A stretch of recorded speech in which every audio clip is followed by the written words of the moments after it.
Welcome to Frequency Matters, the RF and Microwave Update series. I'm Pat Hindle, and I'm here with my co-host Gary LaRude. It's our annual holiday edition, and we're sporting our Smith Chart embroidered elf hats, which is a tradition. Right, thanks to Janice. Yes, and so we looked at our December military and government electronics issue last episode, so I thought in this one we'd do something special for the holiday. So we've been back to trade shows for the first time in 2022. We got to shake hands and hug people for the first time in a couple of years. Yeah. So it was great to see everybody. So I thought we'd do something special and show you some photos from trade shows of the RF families that we visited. Gary, why don't you kick it off? Okay. Well, we start with the Satellite Show in Washington, D.C., which was in March. The event had close to 12,000 participants, giving us a chance to attend a normal trade show and catch up, as Pat said, with many companies for the first time since COVID. Despite COVID, the highlights from the event showed the industry had not stopped working on millimeter wave active phased arrays and 3D printed components for antennas, waveguide, and connectors. And next was IMS 2022, and it was close to back to normal with 6,500 total attendees and 450 exhibiting companies. It took place in Denver in June, and it was very energetic. Everybody was happy to see each other. It was the first time that the big industry gathering had really gotten together in 2 years. And 5G and SATCOM continue to be areas of growth that we saw there, but it was good to see some of the emerging markets taking place like 6G, quantum, and hypersonics, and they're gaining momentum in the market. A couple of very interesting technologies that I saw there were transparent antenna on display solutions and the emergence of RF glass. There were several companies showing very high frequency solutions there. And IMS added the systems pavilion this year, and they'll continue that next year, so they're trying to expand into other areas. So I'm really looking forward to seeing everybody in San Diego. It should be a great event next year. And in September, we flew to Milan for European Microwave 2022, which commemorated the 25th anniversary of the full European Microwave Week. With the theme of creative microwaves, we were inspired by the architecture and the history of Milan, where Leonardo da Vinci was one of the most notable creatives. Attendance was strong for both conferences and the exhibition, and having two European microwave events in 1 year, Milan following London in April, was challenging for the European Microwave Association and Horizon House to organize, yet both events were very successful.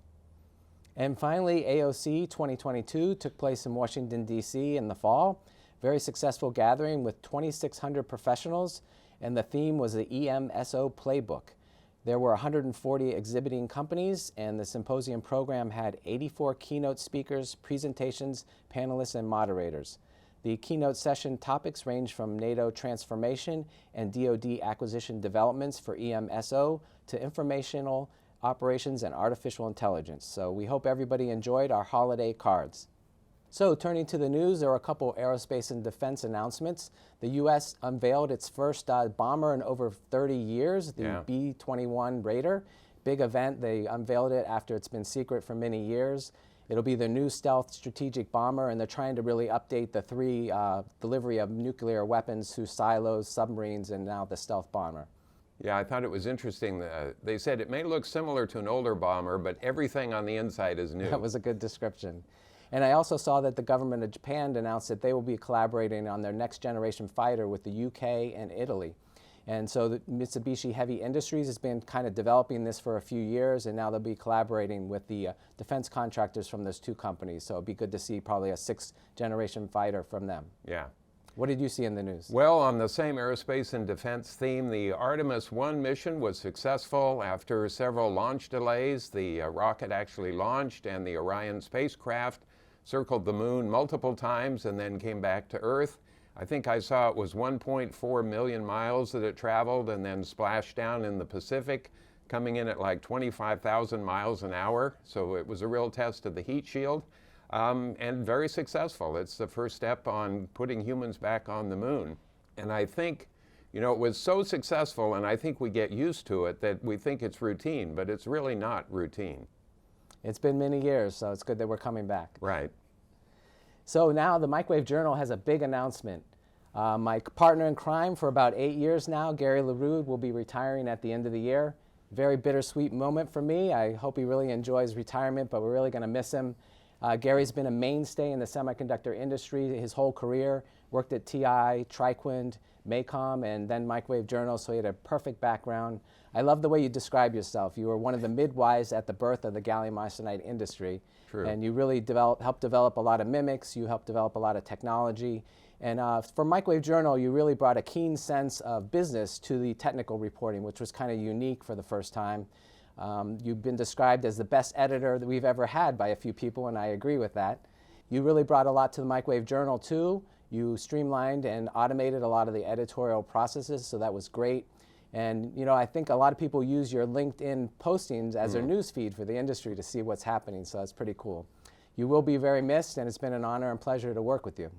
Well, thank you, Pat. That's really kind to say, and it's been a tough decision. I'm not sure it feels real yet because there's so much stuff that goes on. It's been a privilege to work with you and Jen and Cliff and the whole team that puts Microwave Journal together. It's an amazing series of events, lots of details that have to come together. It's almost like making a semiconductor, but it all does happen every month on schedule. I have a real sense of purpose with what we do. Microwave Journal started in 1958. It's really an archive of the industry. You mentioned the business sense. I think we're the only publication that covers the technology, the companies, the business, the market trends, and being part of that has been a real sense of purpose for me. And then on top of it all, it's been the most fun job I've ever had. I've never regretted any of the things that I've been doing. So from that standpoint, it's great. So making this decision has been tough, but I want more space in my life, so the only way to do that is to step back, and that's what I'm doing. So starting in January, I'll be on the other side of the camera watching Frequency Matters instead of here with you. So thanks to you and Carl for the opportunity. I really appreciate it. And I want to thank all our viewers for your support over the years. I think the industry is in the best shape it's ever been, so take it forward. Well, we're not letting you off that easy. You will be working part-time for a few months to ease the transition, but I know you need more time to drink your coffee and your wine, so it sounds like a good retirement plan. As Gary rides off into the sunset, it is my pleasure and honor to announce his replacement. Eric Heim, previously of Strategy Analytics, will join us to fill those big shoes, which I'm sure he can do.